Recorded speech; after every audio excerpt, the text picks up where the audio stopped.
युद्ध के बाद कौरवों का नाश हो गया, 18 करोड़ सेना कटका मर गई, करोड़ों बहन विधवा होगी, करोड़ों बच्चे अनाथ हो गए। और फिर उसके बाद राजा युधिष्ठिर जी को राजगद्दी पर बैठा दिया। कुछ दिनों के बाद युधिष्ठिर जी को ऐसे भयंकर स्वप्न आने लगे। ओहो, कहने का भाव यह है कि प्रेत बाधा से पीड़ित हो गया। जितनी हत्या उसने युद्ध में देखी थी वो सारी सपने में चक्कर दिखाई दे। बहनें रो रही हैं, विलाप कर रही हैं, अपनी चूड़ियां फोड़ रही हैं, मत्था रगड़ रहे हैं। अनाथ बच्चे चिल्ला रहे हैं, रो रहे हैं, पिताजी कब आओगे, पिताजी कब आओगे। ऐसा भयभीत होकर वो बैठ जाता है। युधिष्ठिर सारी सारी रात बैठकर काटता है, जैसे ऐसे कोई डरा हुआ व्यक्ति रहता है। खाना पीना छोड़ दिया। द्रौपदी ने 1 दिन देखा, 2 दिन देखा, 4 दिन देखा, 5 दिन देखा, आहार छूट गया। तब उसने अन्य पांडवों से, चारों से बताया कि तुम्हारा भाई कोई टेंशन में है और ये इतना टेंशन में है कि कुछ भी कर सकता है, आत्महत्या भी कर सकता है, ऐसी स्थिति है, खाना पीना त्याग दिया है। तब उन चारों पांडवों ने, अपने चारों भाइयों ने अपने बड़े भाई से अर्जी लगाई कि भाई क्या बात हुई, हमें भी बताओ, हम भी आपके दुख को शेयर करना चाहते। युधिष्ठिर टाल देता था कि बच्चे भाई छोटे हैं, इनको क्यों दुखी किया, मैंने तो दुख जो हुआ सो हुआ।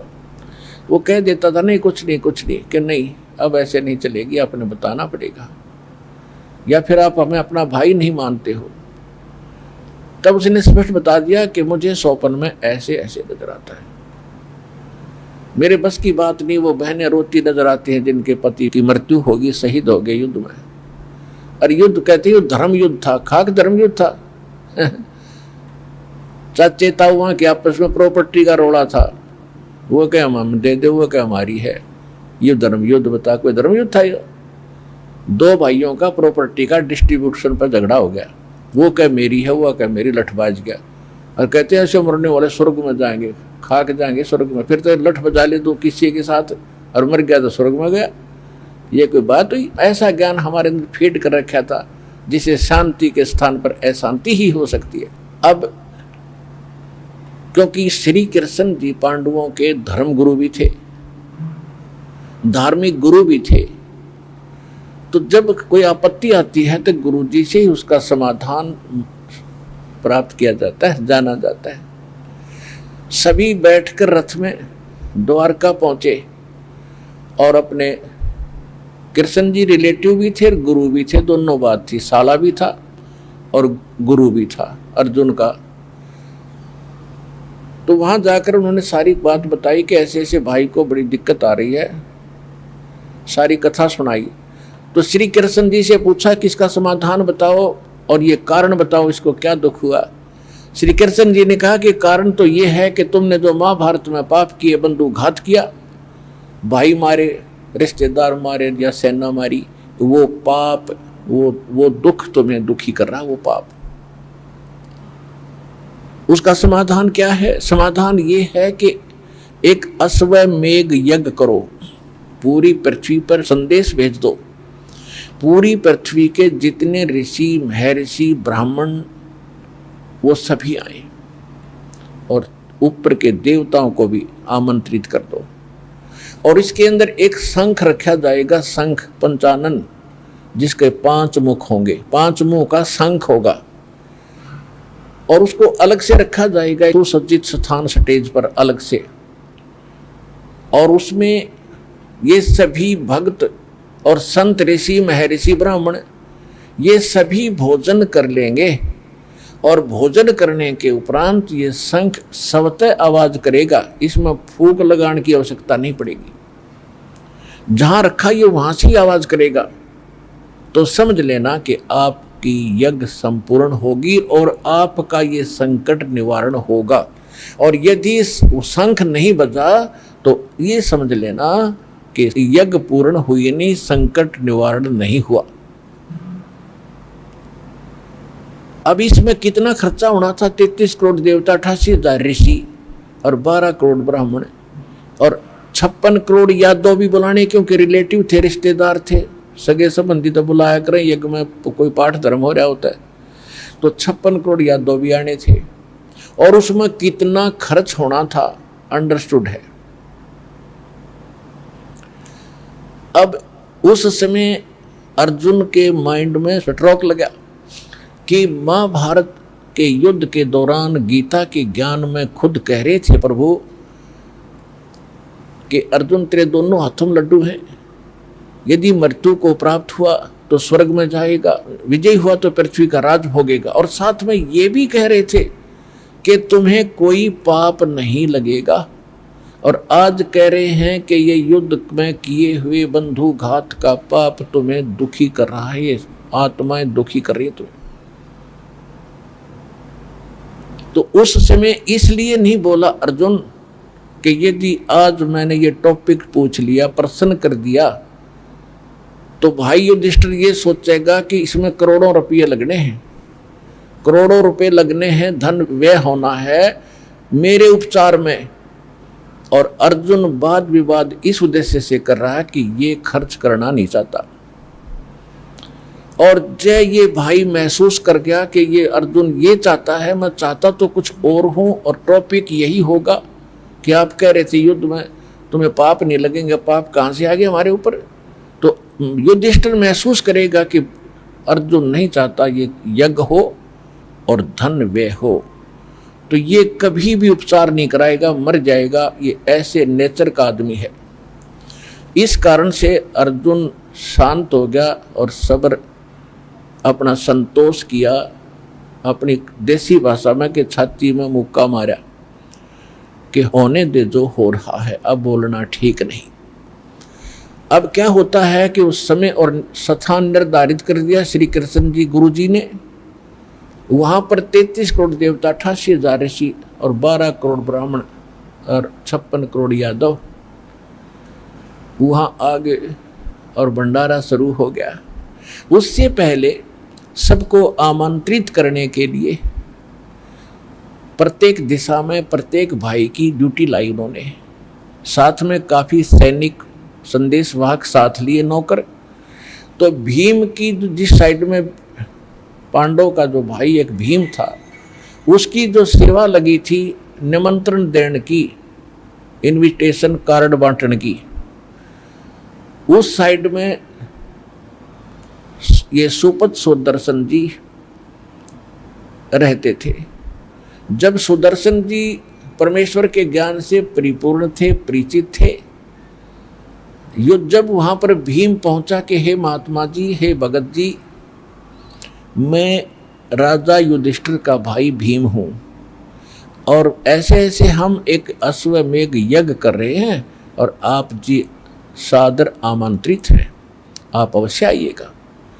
तब सुदर्शन जी ने कहा, अरे भीम, यदि मुझे बुलाना है तो आप जो यज्ञ करने जा रहे हो, ऐसे 100 यज्ञ जो तुमने कर रखी हो कभी किसी जन्म में, उन 100 यज्ञ का संकल्प मुझे कर दो, उनका पुण्य मुझे दे दो, तब मैं तुम्हारी इस यज्ञ में भोजन आहार करने आऊँगा।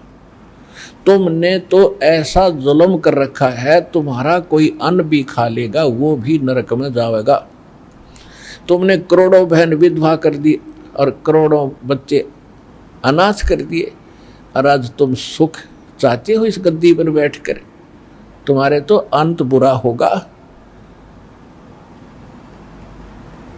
तुम्हारे से तो कसाई भी अच्छा। अब भीम भी पहलवान था, मोटे दिमाग के होते पहलवान थोड़े से। अब उसको उठा गुस्सा।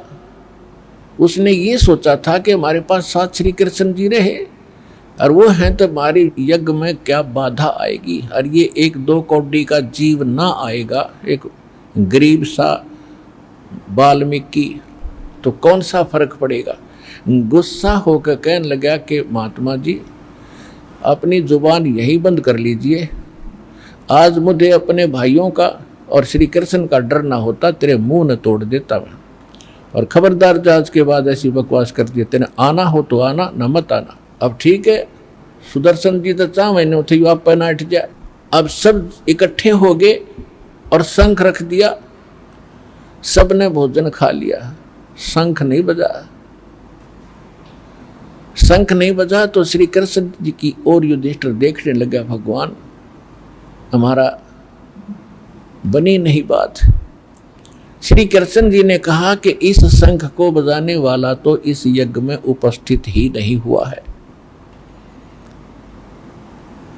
अब श्री कृष्ण के मुंह की ओर देख रहे हैं पांचों पांडव कि आपसे समर्थ भी और कोई होगा, आपने भोजन खा लिया, वो मन में सोच रहे हैं। युधिष्ठिर ने पूछा कि ऐसा कौन महापुरुष है जो यज्ञ में नहीं पहुंचा। श्री कृष्ण जी ने अपनी दूरदृष्टि से देखा कि एक सुपस नाम के सुदर्शन ऐसे ऐसे इस दिशा में रह रहे हैं, और वो महात्मा क्यों नहीं आए, क्या कारण है, वहां कोई संदेशा उसको पहुंचाया कि नहीं पहुंचा। तो जिस दिशा में सुदर्शन जी रहते थे, सुपच जी, सुपच तो उनका एक जो जाति जैसे वाल्मीकि कह देते हैं, उस समय सुदर को सुपच भी बोल देते थे, वास्तविक नाम सुदर्शन जी था उनका।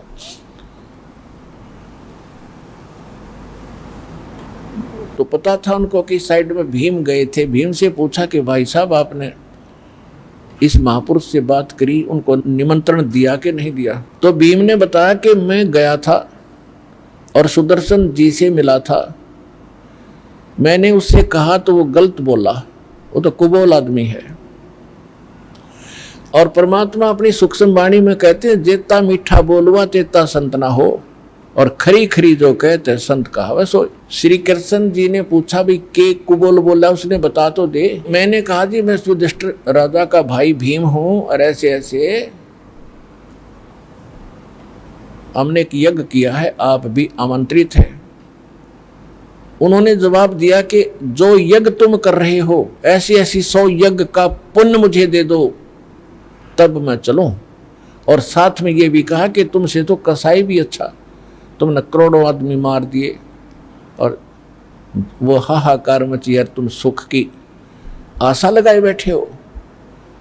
श्री कृष्ण जी को पता था कि यूं भी कुछ कह काया होगा, वैसे तो बात बने नहीं कि आपने क्या कहा, सच्ची बताना। तो भीम बोला कि मैंने उसको कहा कि तेरा मुंह फोड़ दूंगा मैं, मुझे श्री कृष्ण और भाइयों का थोड़ा डर ना होता, और चुप हो जा, बेशक मत आना। तो श्री कृष्ण जी ने कहा कि आप कितने संकट से गुजर रहे हो और साधु संतों से आपका ये व्यवहार है, तो सुख कैसे प्राप्त होगा। आपने ये बहुत बड़ी गलती की, संत के साथ ऐसा विवाद, ऐसा कुवचन तो आपने बोला, उसने तो सुवचन बोला, उसने सच्ची कही, और वो नहीं आएगा तो तुम्हारा कोई काम नहीं बनेगा। और करोड़ों रुपये खर्च हो दिए और बात वहीं की वहीं। अब कहते हैं मरता क्या नहीं करता। तब श्री कृष्ण जी ने कहा मेरे साथ चलो, अगर अपना कल्याण चाहते हो। उसके सामने दंडवत प्रणाम करो, उसको प्रसन्न करके लाओ, वो आएगा तो बात बनेगी, नहीं तो तेरी बेइज्जती भी होगी और धन भी व्यय हो लिया। अब रथ में बैठ के पांचों पांडव, छठे कृष्ण भगवान, ये 3 लोग आए। और पुण्यात्मा, आध्यात्मिक मार्ग के अंदर किसी को कहने की आवश्यकता नहीं। जब 1 किलोमीटर यानी 1 योजन दूर, पहले योजन होते थे, 12 किलोमीटर के लगभग 1 योजन होता है। 4 कोस, पहले कोस होती थी, अब किलोमीटर होगी, क्योंकि पहले ऊंचाई लंबाई बहुत ऊंची ऊंची लंबे लंबे होते थे, 60-60, 70-70, 30-30, 35-35 फुट के ऊंचे, तो द्वापर के लास्ट में होते थे। तो वो कदम रखा करते, 1 किले 200 फुट तक 2 मिनट कदम में पूरा कर देते थे, इसलिए योजन नाम से उनके वो पंथ नापे जाते थे रास्ते। फिर कोस हो गए, बाद में कोस, और अब किलोमीटर होगी। छोटे छोटे आदमी हो गए, किलोमीटर बड़ी हो जाए हमारे लिए तो 15 मिनट लग जाए किलोमीटर पहुंचने में। तो कहने का भाव ये है कि उस समय 1 योजन यानी 12 किलोमीटर दूर रथ से उतर लिए, रथ पीछे पीछे आ रहा है, और वो 500 नंगे पैरों, जूते धर दिए रथ में, और पैदल आ रहे हैं। और जो ही जब श्री कृष्ण जी सुदर्शन जी की झोपड़ी के में सामने खड़े हुए, पहुंचे, बाहर बैठे सुदर्शन जी, और जो ही देखते ही उनकी भक्ति शक्ति के कारण, अच्छा उधर से क्या किया, सुदर्शन जी ने अपने पूज्य गुरुदेव जी करुणामय जी से यानी कबीर भगवान से सारी वार्ता कह सुनाई कि ऐसे ऐसे राजा का भाई भीम आया था गुरुदेव, उसने ये कहा, मैंने ऐसे कह दिया, कोई गलती तो नहीं की। परमेश्वर ने कहा तने बहुत अच्छा किया बेटा, और एक और सुन ले, वो उनकी यज्ञ पूर्ण ना हो वो तेरे पास फिर आएंगे, ये तो काम बने तेरे से का, वो फिर आओगे तेरे पास नाक रगड़ने के लिए।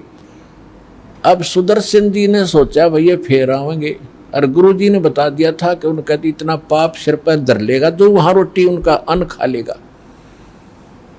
तो सुदर्शन जी ने सोचा तो खिसक जाए यहाँ से और 10-15 दिन किधर हो जा भगोड़ा।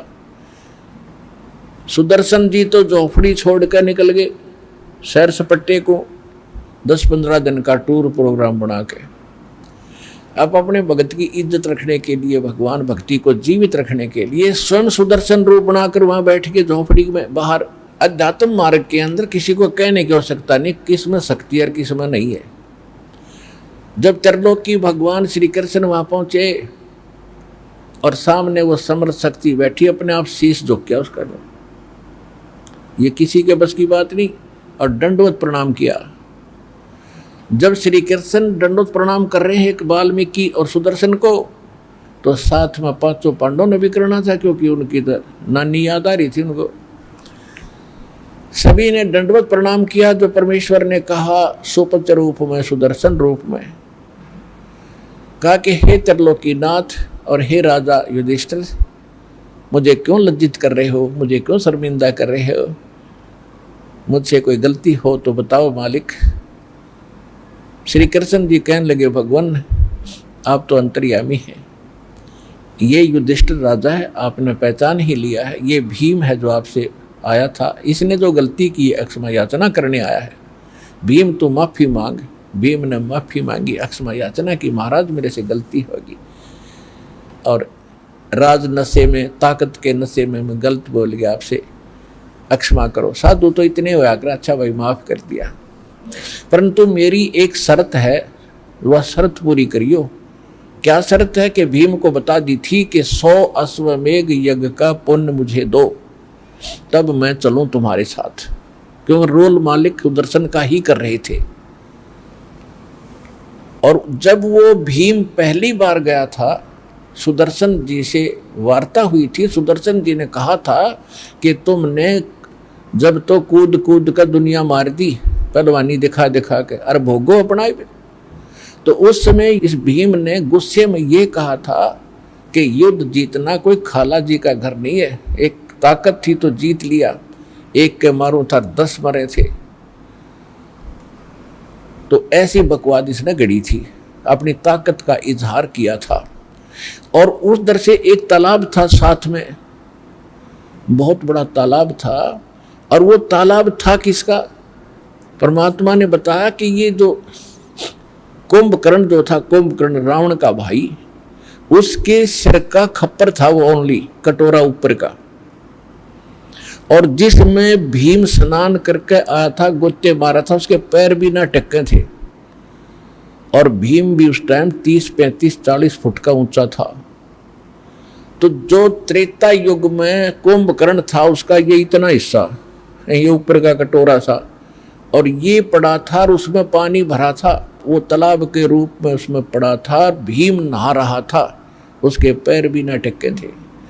तब उस समय परमात्मा ने बताया कि पहलवान तू जब क्या ताकत का इजहार कर रहा था, जो सामने सरोवर है जिसमें तू स्नान करके आया था मेरे से मिलने से पहले, कहाँ जी, वो कुंभकर्ण की खोपड़ी थी, और जिसमें तेरे पैर भी ना टक्के, तेरे से तो बड़े बड़े ताकतवर हो गए मूर्ख, तो अपने इसी में ताकत मान ली। हम अंदाजा लगाइयो तो जिसकी खोपड़ी ये इतनी बड़ी होगी 30-35 फुट का, ये ऊपर ऊपर का, तो उसका टोटल हाइट कितनी होगी उस आदमी की, कुंभकर्ण की। तो ये क्योंकि आज हम अगर ये सुने किसी से कि 100-100, 150 फुट के आदमी होंगे तो कोई ना चाहे, 100 की 100 सत्य है।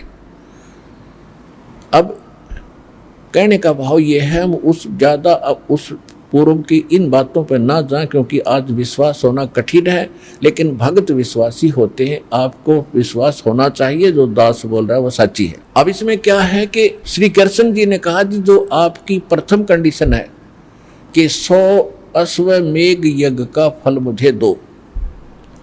हे परमात्मा आपकी वाणी है, क्योंकि चारों युग में मेरे संत पुकारे, कूक कहा हम हे डरे, हीरे माणक मोती बरसे, ये जग चुगता ढेल रे। कि चारों युग में हमने आके ये ज्ञान दिया है, और चारों युग में यही वाणी बोली जिसको कबीर वाणी बोली जाती है, क्योंकि परमात्मा एक कवि की तरह आचरण करके प्रत्येक युग में ये ज्ञान प्रचार करते हैं। लेकिन ये काल का प्रेशर फिर बाद में उसको दबा लेता है, उसको कबीर वाणी कहते। वेदों में भी ऋग्वेद मंडल नंबर 9 सूक्त 96 96 के मंत्र 17 में और 18 में कति स्पष्ट कर रखे कि वो कबीर देव परमात्मा स्वयं आकर अपने मुख कमल से उच्च स्वर में लोकोक्तियों के माध्यम से कविताओं से ज्ञान प्रचार करता है। वो कबीर वाणी द्वारा अपना ज्ञान बोलता है, कबीर वाणी, हम उसको कबीर वाणी कहते हैं। तो श्री कृष्ण जी ने कहा कि भगवान आपकी वाणी है, आपका विधान है। संत मिलन को चालियो तजमायो अभिमान, जो जो कदम आगे रख ओ हे योग समान। एक विधान है पुण्यात्माओं, परमात्मा ने इन वाणियों को बोलकर आप जी को भी सतर्क किया है। प्रत्येक युग के पुण्यात्मा भक्तों के लिए क्या बताया कि जब सत्संग में आप जाते हो तो वहाँ अभिमान ना हो, ना पद का हो, ना जाति का हो, ना धन का हो, क्योंकि इतना तो आपको ज्ञान हो ही जाता सत्संग माने से कि काया तेरी है नहीं तो माया कहाँ से हो, चरण कमल में ध्यान रखो इन दोनों को खो। कितना बड़ा अधिकारी है, ते राजा है पृथ्वी का, 1 सेकंड में मृत्यु हो जाती है और संपत्ति भी गई, शरीर भी गया, जिसका अभिमान था वो पद भी गया, अरब क्या बनेगा। फिर पीछे तू पशुआ की जय गद्दा बैल बनाई, ये 56 भोग कहाँ मन बोर कहीं कुरडी चरने जाई। ये विधान है भगवान का। जो भक्ति नहीं करते और राजा भी है या रंक है या वैसे कोई अन्य पोस्ट पद और धन जिनके पास है, वो संपत्ति का अभिमान किस लिए कर रहे हो। आपको सांस का भरोसा नहीं, 1 मिनट में मृत्यु हो जाए फिर अगले जन्म में गधा बनेगा। जो भक्ति नहीं कर रहा और भक्ति करेगा उसमें ये अवगुण होंगे ही नहीं। तो क्या बताते परमात्मा, संत मिलन को चालियो भाई तजमाया अभिमान, और जो जो कदम आगे रखे, संत की तरफ जितना प्रस्थान करते हैं ऐसे भाव से, सो सो योग समान, एक यज्ञ के तुल्य वो कदम आपका माना जाएगा, उसका इतना पुण्य मिलेगा। अब इतना एक यज्ञ करने में करोड़ों रुपया लगा युधिष्ठिर जी का, और वो यज्ञ आपको स्वाभाविक मिल रहा है इस भाव से संत के दर्शनार्थ सत्संग आने से, तो आपको कितना सुलभ किया वो सारा कुछ पुण्य। तो श्री कृष्ण जी ने कहा कि हे भगवान आप जी की अमरवाणी है, आपका विधान है। आप देख सकते हो अंतर्यामी हैं। आज ये 500 पांडव बेशक राजा भी हैं, और आज इनके साथ जो बीत रही है यही जानते हैं। संसार में बेइज्जती हो ली, पाप का गट्ठड़ इनके सिर पे रखा है, यज्ञ इनकी पूर्ण नहीं हो रही। आज ये कितने विनम्र हैं और किस भाव से आपसे मिलने आए हैं, और इस भाव से आने वाले को आप कहते हो कि एक यज्ञ, एक कदम यज्ञ के तुल्य है। तो हे परवरदिगार, हे सृजनहार, आप 100 यज्ञ रख लो, बाकी हम तीनों की झोली में डाल दो। वहाँ से यहाँ तक आने के लिए कहाँ से, जहाँ से चले हैं, चाहे रथ में आए हैं और चाहे आप गाड़ी में आते हो, चाहे रेलगाड़ी में आते हो, कार में आते हो, वहाँ से यहाँ तक के जितने स्टेप हैं ये आपके एक यज्ञ के तुल्य माने जाते हैं। जो ऐसे भाव से आते हैं, सच्ची श्रद्धा से आते हैं, तो उसमें पांडवों की तो जमीन खिसक रही थी पैरों के नीचे की। संकट नौकानो और धन खर्च हो दिया बहुत गना, तो वो तो साधु भूखा भाव का, धन का भूखा ना, उनको क्या जरूरत थी यज्ञ प्राप्त करने की। वो तो एक उनका अपना सामर्थ्य है, दिखाना चाहते थे। तो परमात्मा बोले भाई चलो चलते हैं। और भीम से कहा कि भीमदेव, हे भीमसेन अखान जी, ये मेरी सुमरणी रखी है भाई, खुट्टी का टंगरी है सुमरणी, यानी माला जो जाप करते थे सुदर्शन जी, वो वहाँ खुट्टी पर टंगी हुई थी हंगर पे, कि उस माला को दिए उठा के सुमरणी लाइब्रेरी में चलूँ भाई। फिर अब भीम जब उस माला को उतारने लगा, वह माला टस से मसली हुई और ने पूरा जोर लगा रहा कि इज्जत का नाश हो गया। परमात्मा बोले रे पहलवान, जब न्यू कह था सूरवीर कि एक का मारो था 10 मरे थे, ताकत ने युद्ध जीता। अब ये एक माला ना उतरती तेरे तो ताकतवर शर्मिंदा होकर छोड़ कर बैठ गया। और परमेश्वर ने ऐसे हाथ किया था, माला अपने आप उठ कर आएगी, आंगली में गल गई। तो पुण्यात्मा तब उनको यकीन हुआ था कि घड़े डरे हुए थे युधिष्ठिर, और कि उनका मन में जच्चली थी नो सामने बैठा एक झोपड़ी में, एक कैसी वेशभूषा थी परमात्मा की, जैसे शूद्र। आप आज से पहले तो और ज़्यादा थी, वर्तमान में ऐसा नहीं रहा। तो कैसी एक फटे पुराने से कपड़े मैले से, एक लंगोटी धोती बांध रखी घुटनों तक टेढ़ी बेडी सी, और बैठा ऐसे थोड़ी थोड़ी दाढ़ी सी बड़ी हुई। तो ऐसे व्यक्ति को देखकर उनका विश्वास नहीं हो रहा था पांडवों का कि ये महापुरुष होगा। और जब तक थोड़ा बहुत विश्वास ना हो, थोड़ी बहुत आस्था नहीं बने, तो वह कच्चापन रहता है। तो वो दृढ़ता लाई, जब वह माला अपने आप उठ कर आई तो उनको कुछ विश्वास हुआ कि संत है भाई काटेगा। हम तो इस बात ने ज़्यादा पसंद करते हैं, छोटी मोटी छू मंत्र देख लें तो ज़्यादा जल्दी असर हो जाता है। लेकिन परमात्मा को रथ में बैठा के और फिर कहाँ पहुँचे, फिर पहुँचे यज्ञ में। और यज्ञ मंडप में 33 करोड़ देवता, 88,000 ऋषि, 12 करोड़ ब्राह्मण और उनके रिश्तेदार यादव 56 करोड़ बैठे सारे, आसन न्यारे न्यारे दे रखे। और जो ही उस मंडप में परमात्मा पहुँचे, छोटी सी लंगोटी धोती बांध रहे और शूद्र टाइप से, जैसे एक ग्रामीण से होते हैं, और वह बैठे सारे कति प्रभु पाके, सबके आसन न्यारे न्यारे देवताओं के ऋषियों के, और पूजा करो सब मत्था टेके, वो तांडी पाक रहे थे। और जब वो क्या कह रहे थे, आपस में डिस्कशन कर रहे थे कि शंख क्यों नहीं बजा, तो ऋषि लोग, देवता लोग, ब्राह्मण कह रहे थे इनके पाप पे बहुत गड़े हैं, ऐसे कैसे बजेगा शंख, इनको तो भोगने ही पड़ेंगे। और जो परमात्मा प्रवेश किए सुदर्शन रूप में, सब अपने मुख पर कपड़े रख रख कर हंस रहे हैं कि ये लायक खोज कर ये बजाएगा इनका शंख। तो इतने पाप इकट्ठे कर लिए इन्होंने। तो वो तो ऐसी धारणा किए हुए थे। उधर से द्रौपदी को जाकर के श्री कृष्ण जी ने कहा कि हे द्रौपदी बहन, अब ये आ गया, इस महापुरुष के भोजन करने से तुम्हारा काम बनेगा, तुम्हारी यज्ञ पूर्ण होगी। और बढ़िया भोजन बना बहन, बढ़िया भोजन तैयार करो महापुरुष के लिए, स्वच्छ नहा धो के।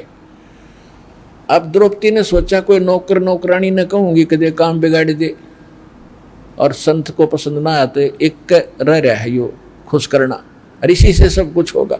अपने हाथों उस रानी ने, द्रौपदी तो रानी थी उस समय, अपने हाथों से भोजन बनाया कई प्रकार का, अलग अलग से कई सब्जी बनाई, दाल बनाई की तक कचौड़ी की तक पकौड़ी, दही बड़े, रोटी, हलवा, खीर, पूरी सारे बना के न्यारे न्यारे आइटम और थाली में रख दिए, सुदर्शन जी के सामने रख दिए। अब सुदर्शन जी क्या करते थे,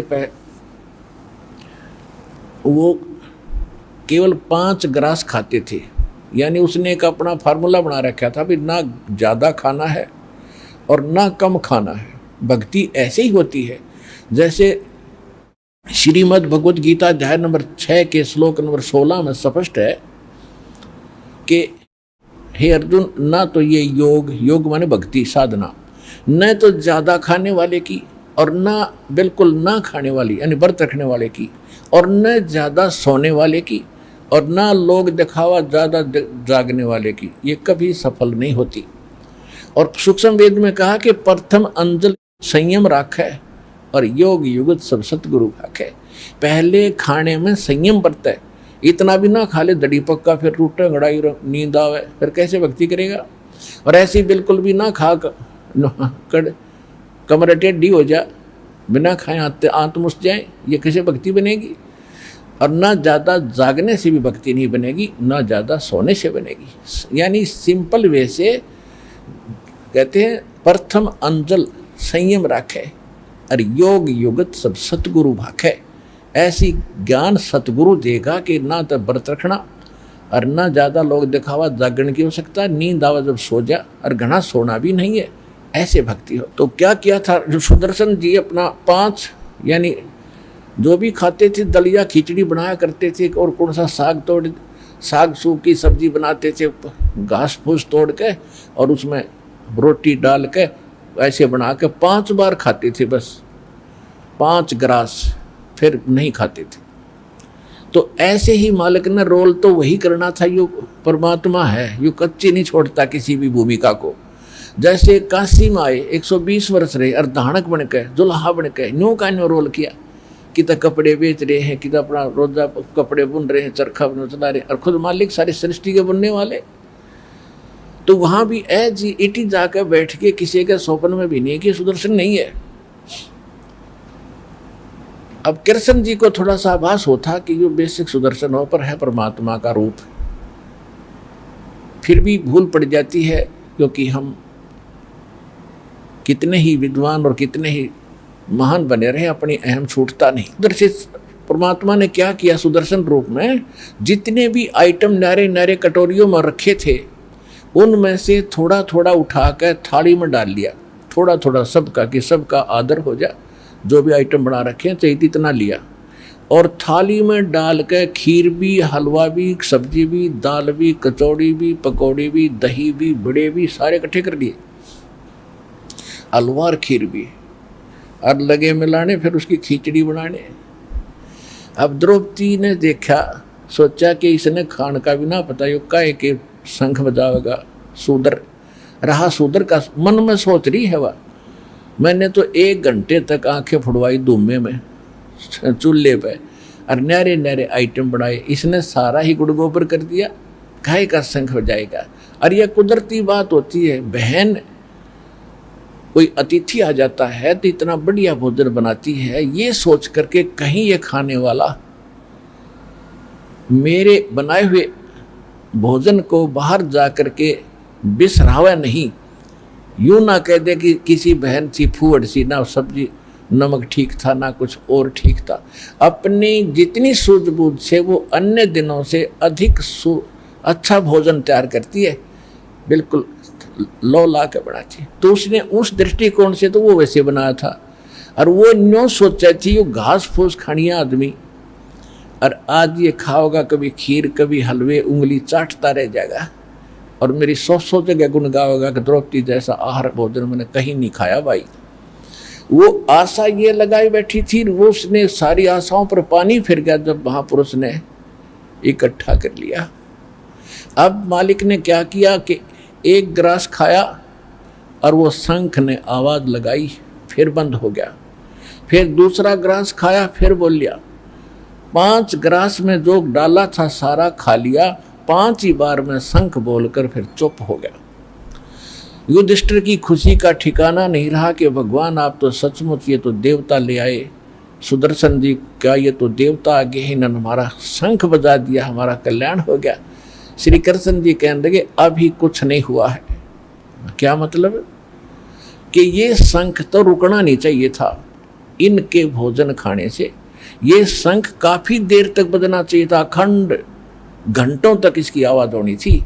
और ये बार बार ये तो हो गया पक्का कि इस या औरों के खाने से तो टस से मस नहीं हुआ था, और इनके ग्रास खाया इतनी बार ये बोल लगे किलकी मारे था, तो इतनी तो जचगी संत तक टेका है।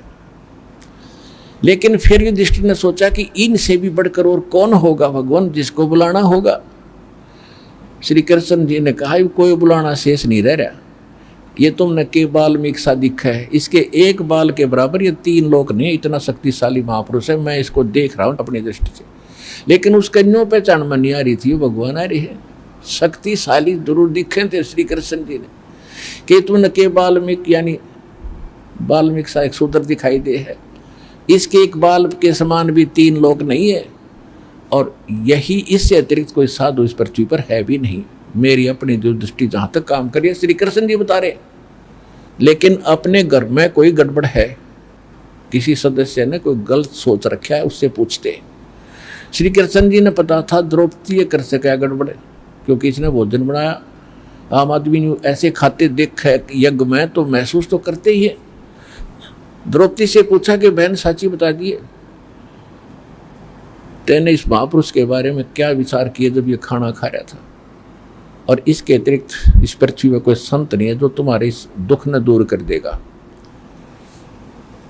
द्रौपदी कहने लगी जी मेरे से गलती बन गई, मैंने 1 घंटे तक तो धूमे में आंखें फुड़वाई और ये भोजन तैयार किया, सोचा ये था, और जब इन्होंने मेरी आशा के विपरीत और ये सारा कुछ ऐसा कर दिया, मैंने ऐसे ऐसे सोच लिया कि शूद्र का शूद्र, ये काहे का शंख बजेगा, इसने खाने का भी नहीं पता। तब श्री कृष्ण जी ने कहा कि द्रौपदी आपका काम था भोजन बनाना, इनका काम था खाना। अब इस तरह की जो बकवाद बनवाई है ना, जिस कारण से शंख नहीं बजा, अब एकदम पसीना आ गया द्रौपदी के कि या तो उसका भी की शंख तो बज जा तो है, और संत भी काटेगा ना, तो रानी की नाड़ ना मुड़ा, जल्दी सी गर्दन टेढ़ी नहीं होती झुकने के लिए, आदमी झुक जाया करे। तो झुकाए बिना नम्र हुए बिना भगवान रजा नहीं बख्शा, ये नियम है मालिक का। अति आधीन दीन हो प्राणी, अर्थता को कहना ये अकथ कहानी। आधीन्य के पास है पूर्ण ब्रह्म दयाल, मान बढ़ाई बारियो बेअदबी सरकार।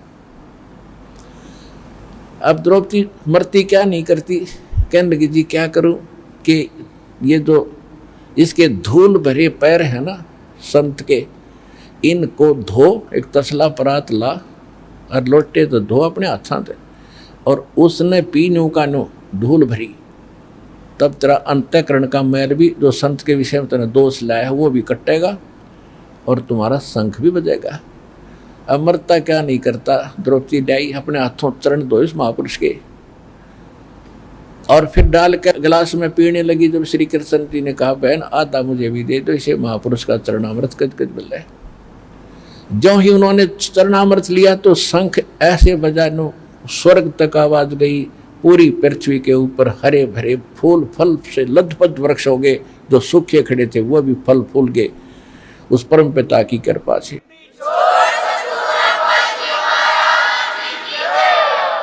अब थोड़ा सा वो अमृतवाणी जो गरीबदास साहिब जी ने भगवान की महिमा की बोली है, जैसे तुलसीदास जी ने श्री रामचंद्र जी के विषय में लाखों वर्ष पहले की घटना घटी हुई अपनी वाणी में चौपाइयों में चित्रार्थ की, सत्य एज इट इज बिल्कुल सही।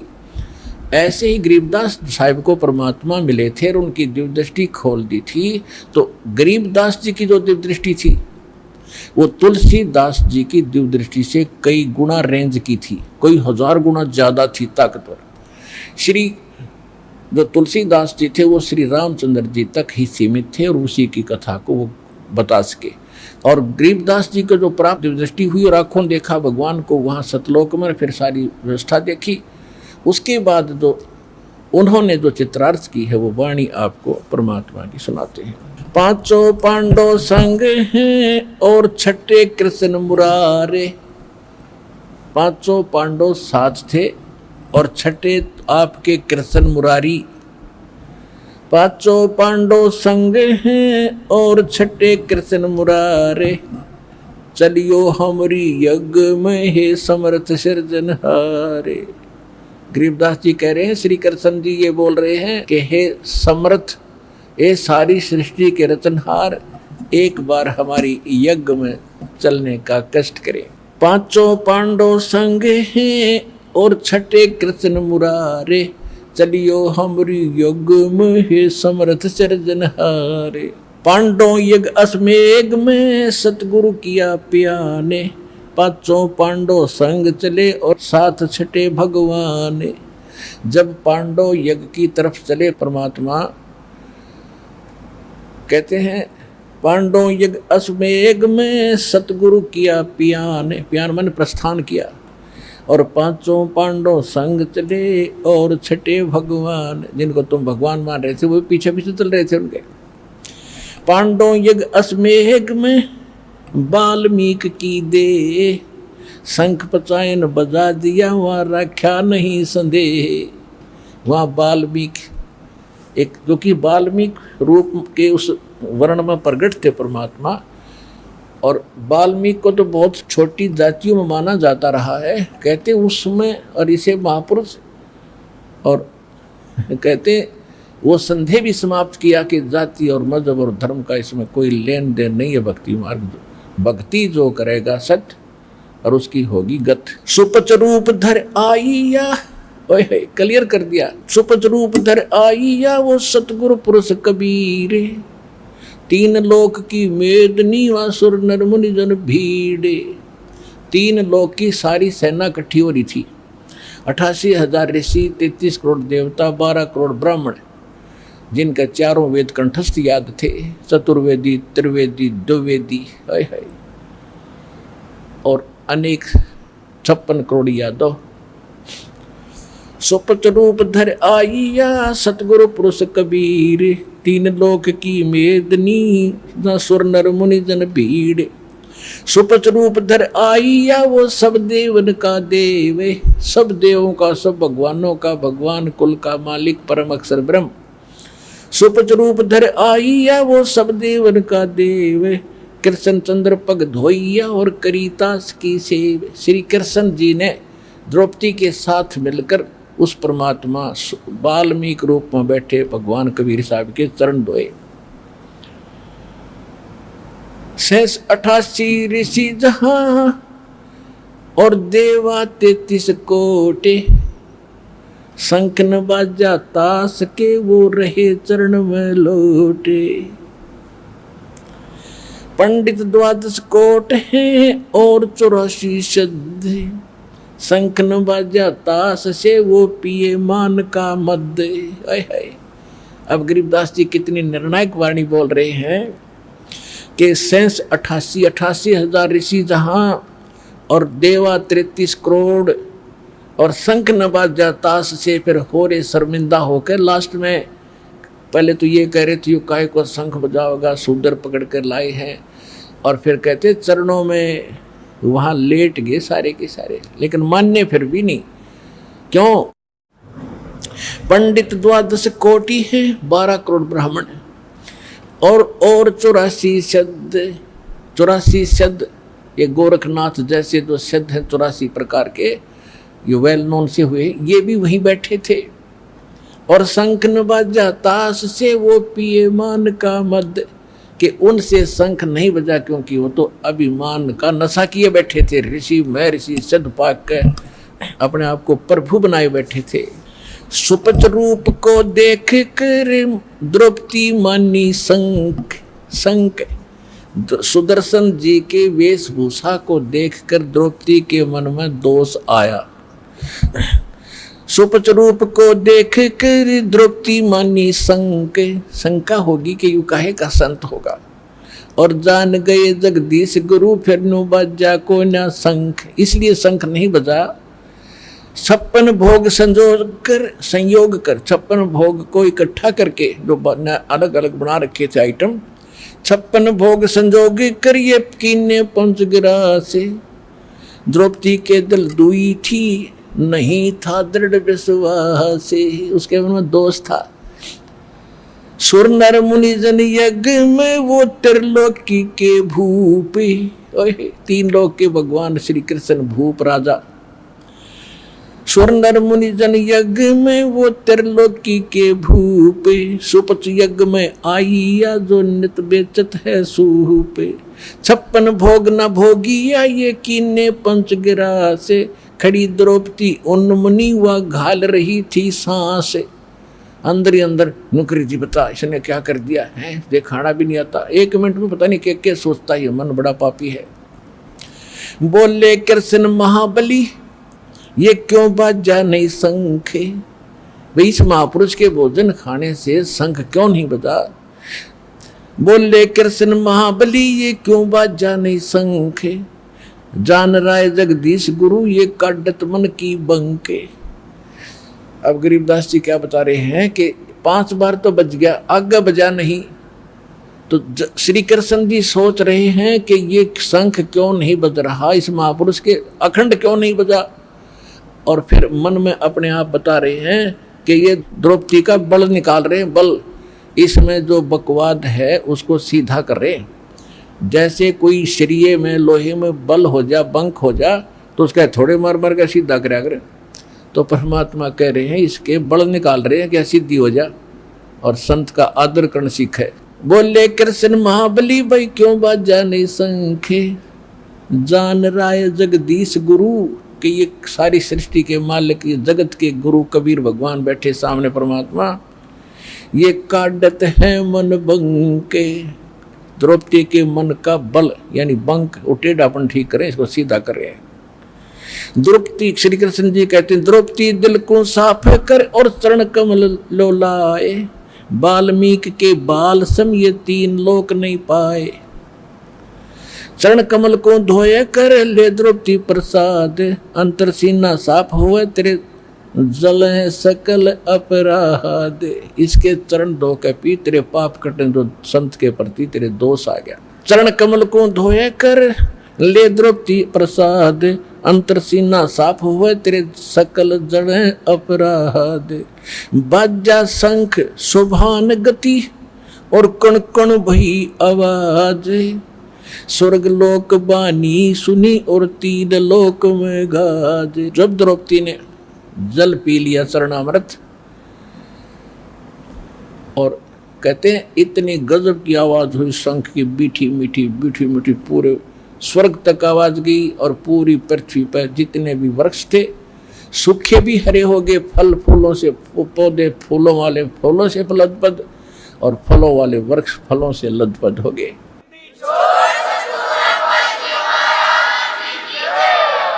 शरण कबीर जी दोग है टूटे जम की बंद।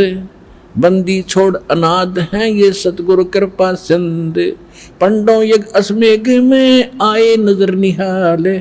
जमराजा की बंद में वह खलहल पड़ा कमाल। ब्रह्म प्राण परम पद सुपच रूप धर आए। वाल्मीक का नाम धर फिर बंद छुटाई जाए। ये बरदबाने साजही जुगन जुगन जगदीश। 33 करोड़ छुटाइयां जद मारे तोड़े भुज 20। अब क्या बता रहे हैं परमात्मा, गरीबदास जी बता रहे हैं उस भगवान की महिमा। 33 करोड़ देवता जहां कहते हैं यज्ञ रची जब पांडव राजा। नो नाथो नहीं नादू बाजा। अपने आत्मा में देखो, ये अगस्त ऋषि जो थे, अगस्त ऋषि जी ने क्या किया कि 7 समुद्रों को एक ही घूंट में पी लिया।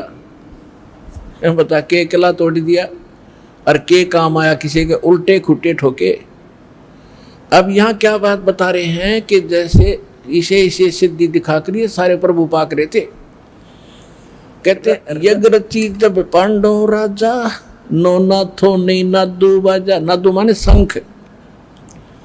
और 84 सिद्ध रिद सब मोहे। पूर्ण ब्रह्म ध्यान नी जो है। ये 84 सिद्ध 84 और जितने भी ये थे इन्होंने, क्योंकि इन्होंने पूर्ण परमात्मा की भक्ति नहीं कर रखी थी, ये और उठपट तो कर सके, किसी का भला नहीं कर सकते, इनसे 3 ताप भी नहीं कट सकते। तुम कौन राम का जपते जापम। तात कटे न ये 3 तापम। तुम कौन भगवान की भक्ति कर रहे हो जिनसे तुम्हारे 3 ताप भी नहीं कट सकते। फिर क्या बताते हैं परमात्मा कि उसके अंदर बहुत से संत महात्मा आए हुए थे। 5 पांडव कृष्ण शरीरा। जिनसे यज्ञ वही नहीं थीरा। 5 पांडव भी भगत थे और श्री कृष्ण को सुप्रीम मान रहे थे, वो भी वहीं बैठा था यज्ञ में, और उनसे वो यज्ञ संपूर्ण हुई नहीं, शंख नहीं बजा। एक वाल्मीकि नीचे कुल साधु, जिन शंख पचायन पूरे नादू। कि एक वाल्मीकि नीचे कुल में जो तुम मानते थे, उसने ये शंख बजा के दिखा दिया, उसने शंख बजाया।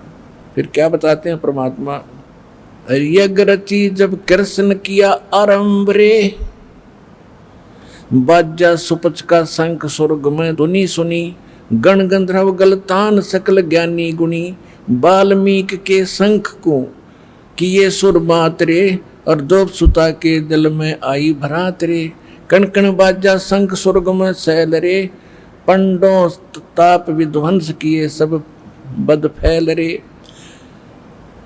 ऐसा अतरद कीन दीन के सिर धरी, हरिया महबूब कहता दास गरीब धनी, नर कबीर हरि है। अब यहाँ निर्णय दिया गरीबदास जी ने कि देखो ये कितने समर्थ हमारे भगवान कबीर साहब, सारा कुछ आप किया और महिमा अपने भगत सुदर्शन जी की कर दी, क्योंकि परमात्मा जो महिमा से परिपूर्ण है उसको महिमा की आवश्यकता नहीं होती। अब कहने का भाव ये है कि उस समय परमात्मा ने, अब ये हमने ये परमात्मा शिक्षा दे रहे हैं कि तुम कौन राम का जपते जापम, तात कटे न ये तीनों तापम। कि तुम किस भगवान की भक्ति कर रहे हो जिससे तुम्हारे ये तीन ताप भी नहीं कट पाए। अब देखो सुदर्शन जी क्या हुआ, सारा कुछ हो गया और युधिष्ठिर के सामने सारी लीला होगी। परमात्मा ने 2 घंटे तक सत्संग किया, वो ऋषि सुर सारे बैठे थे, देवता और 56 करोड़ यादव, 12 करोड़ ब्राह्मण, और किसी के जू नहीं रेंगी रे कर्म ही नो, तुम सारी उम्र हो गई, तुमने चारों वेद गोट रखे, ऋषि बन गए, दुनिया तुम्हारी महिमा करती है, तुम भला एक नहीं कर सके। इतना कुछ इनके साथ बीत रही थी, प्रेत बाधा थी, 3 ताप का दुख था, वो भी ना हरण होया तुमसे, और फिर भी अकल ठिकाने नहीं आई, क्योंकि वो तो शूद्र दिखाई दे था। और वो पाक रे प्रभु, परमात्मा ने अपनी वाणी में कहा है, स्वर नर मुनि जन 33 करोड़ी, ये बंधे सभी काल की डोरी। ये 33 करोड़ स्वर नर मुनि जन 33 करोड़ी, बंधे सभी काल की डोरी। और क्या बताते हैं, इन 33 पर तलब है, कोई बकरा कोई बोके। कि ये 33 करोड़ देवता, 88,000 ऋषि, जितने भी आन उपासक हैं परमात्मा की सत्य भक्ति छोड़ के, ये 84 लाख योनियों में ज्यों के त्यों बने रहेंगे। अब जब युधिष्ठिर जी के मन में ये दोष आया कि हे भगवान, ये ऋषि महर्षि ऐसे ऐसे चमत्कार दिखा रखे इन्होंने, दुर्वासा जैसी तोब बैठी और वशिष्ठ जैसी तोब बैठे, और इनसे और नौनाथ ये गोरखनाथ जैसे आ रहे जिन्हें पहाड़ को सोना बना दिया, आज सारे फेल। तो परमात्मा यही बताना चाहते थे, ये ड्रामा तो कर सकते पर भला ना कर सकते किसी का, क्योंकि ये पूर्ण परमात्मा के सत्य भक्ति नहीं कर रहे, उन सत्य मंत्रों से लाभ होगा। तब युधिष्ठिर जी ने कहा कि ये सभी ये कुछ भी नहीं है। तो कहते हैं कि गरीबदास सब रूप में तू ही बोले नार। फिर श्री कृष्ण जी में मालिक ने फीड कर दिया। श्री कृष्ण जी ने कहा कि देख युधिष्ठिर सब बैठे ना, ऋषि महर्षि 33 करोड़ देवता अपने आसनों पर प्रभु पाके बैठे थे, अलग अलग चादर बिछा रखी। तो श्री कृष्ण जी ने ऐसे कर दिया उनकी तरफ, ऐसे कि अब देख इनको, अगला जन्म इनका ऐसे होगा स्वर्ग के बाद। कोई तो कुत्ता बड़ा खड़ा आसन पर, वो 33 करोड़ देवता ऋषि, और कोई गधा बनकर उठा रहा पूछड़ ऊपर ने, कोई गादड़ बनकर भाग रहा है, भागता दिख गया फटाफट। यानी कोई सर्प बना है, कोई कछुआ बना है, कोई कुछ बना है, आप अपने आसन पर ऐसे बने खड़े हैं। तब युधिष्ठिर जी ने कहा कि हे भगवान अपनी लीला बंद करो। कृष्ण जी बोले लीला नहीं, यह तो सच्ची है, इनके साथ अगले जन्म में ऐसा होगा इनका। और ये परमात्मा बता रहे हैं कि इन 3300 पर कलम है, कोई बकरा कोई बोक, ये 84 लाख योनियों में जाएंगे जितने भी देवता और ये ऋषि महर्षि है। तो उसके बाद भी उनकी अकल ठिकाने नहीं आई। वो तो खुश हो गए, पांडव हमारा पीछा छुट्या, हम सफल हुए। और कितना लाभ हुआ, एक संत के आशीर्वाद और भोजन खाने से केवल प्रेत बाधा छूट गई, मोक्ष नहीं। और वो उनसे सारे देवताओं से भी ना छूटे थी, वह प्रेत बाधा ना छूट रही थी उनकी, श्री कृष्ण से भी दूर नहीं हुई। वो जो बाधाएं उनको पैदा होगी थी, कर्म का दोष जो दुख था, तो उस परमात्मा ने वो भी दुख किया दूर। और वो सत मंत्र के जाप से आपका मोक्ष भी होगा। तो यहाँ जो आप जी आते हो, जैसे श्राद्धों के विषय में एक लिखा हुआ विष्णु पुराण में कि जैसे वो तो पहले सारा डिटेल दे रखी है, श्राद्ध ऐसे करो वैसे करो वैसे करो वैसे करो, लास्ट में ये बता दिया कि एक तरफ तो एक योगी भोजन और एक तरफ 1000 श्राद्ध जीवने वाले पंडित बैठे हों, और एक तरफ वो योगी हो, योगी संत सत भक्ति वाला। वो क्या करेगा, उस एक के ही भोजन कराने से 1000 पंडितों का भी उद्धार और पितरों का भी उद्धार और यजमान का भी उद्धार होता है। लेकिन वो संत का मिलना, बहु नाम जन्मानाम अन्ते ज्ञानवान माम प्रपते वासुदेव सर्वमिति सहमात्मा सुदुर्लभ है। तो कहने का भाव यह है कि ऐसी सत भक्ति वाला भक्त संत मिलना वो बड़ा मुश्किल है, जो 1000 श्राद्ध भोजी ब्राह्मणों का भी उद्धार कर दे, यजमान का भी उद्धार करे, उनका पितरों का भी उद्धार करे। तो ये आपको दास ने वो भगत बनाए हैं जो आपको यहाँ भोजन कराया जाएगा, और उस भोजन कराने यानी उस दान के सहयोगी को कितना लाभ मिलेगा। देखो पुण्यात्माओं, आप जो यहाँ दान करते हैं वो दान आपका नहीं रहा, आपने तो भगवान को दे दिया, और भगवान उसके बदले में आपको रखता नहीं, वो तो देता ही देता है, 1000 गुना करके आपको वापस देगा।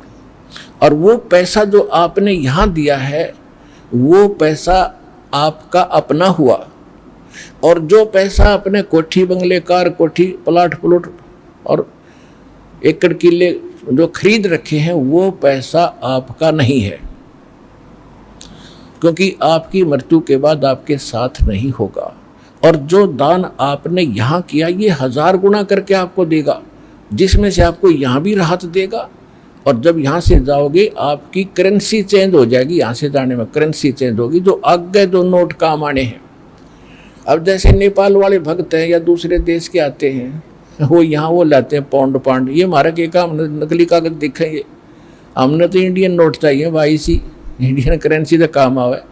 तो वो चेंज करा के लाने लग गई, बॉर्डर पर वो चेंज करा लेते हैं, वो जमा कराते हैं और यहाँ की मिल जाती है, तो वो काम आवेगी। तो यहाँ जो दान धर्म आप कर रहे हो, यहाँ आपकी करेंसी चेंज करने का सेंटर है यो सतलोक आश्रम बरवाड़ा जिला सारा हरियाणा में, जो आपको सतलोक में वह करेंसी काम आवेगी या आगे पाओगे। तो जो आपने यहाँ दान कर दिया वो आपका नहीं रहा, वो तो भगवान का हो गया, आपने समर्पित कर दिया। दसवांश जैसा भी, चाहे ज़्यादा करो चाहे कम करो, और उसका वो फिर भगवान का पैसा आपने जो दिया तो इन महापुरुषों को खिलाया जाता है।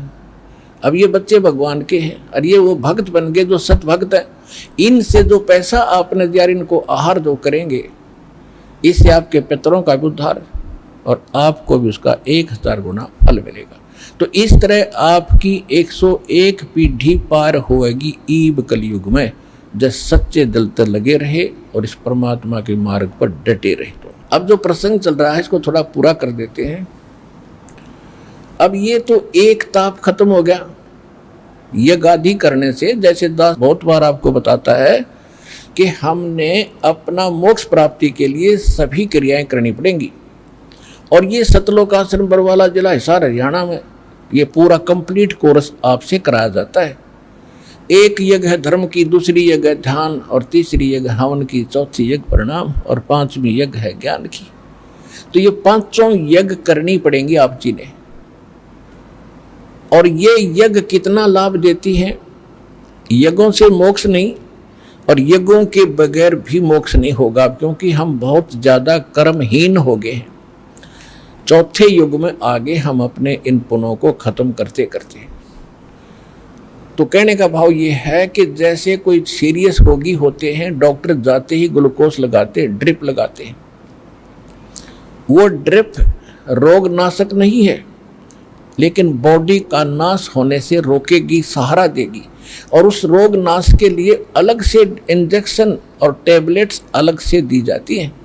तो ये पांचों यज्ञ तक समझ लो ग्लूकोज आपका अत्य लगाना पड़ेगा। और फिर दूसरा जो है नाम, ये मंत्र साधना भक्ति, ये है वो असली कैप्सूल जो रोग काटने के, जन्म मरण के दोष को समाप्त करने के, और आपके ऊपर जो पाप है उनका नाश करने के। तो ये कंप्लीट कोर्स है, वो यहाँ पर है। गरीबदास जी कहते हैं अरबों में कोई गर्क सुनो रहे झुमक रहा। तो ये यहाँ वो स्थान है जो आपको पूरा राहत मिलेगी। फेसबुक पर हमारे पेज अमर बोध को लाइक करें और यूट्यूब पर अमर बोध चैनल को सब्सक्राइब जरूर करें। संत रामपाल जी महाराज से निःशुल्क नाम दीक्षा लेने के लिए हमारे इन नंबरों पर संपर्क करें। घर बैठे निःशुल्क ज्ञान गंगा या जीने की राह पुस्तक प्राप्त करने के लिए अपना नाम, पूरा पता और मोबाइल नंबर हमारे इन नंबरों पर SMS या WhatsApp करें।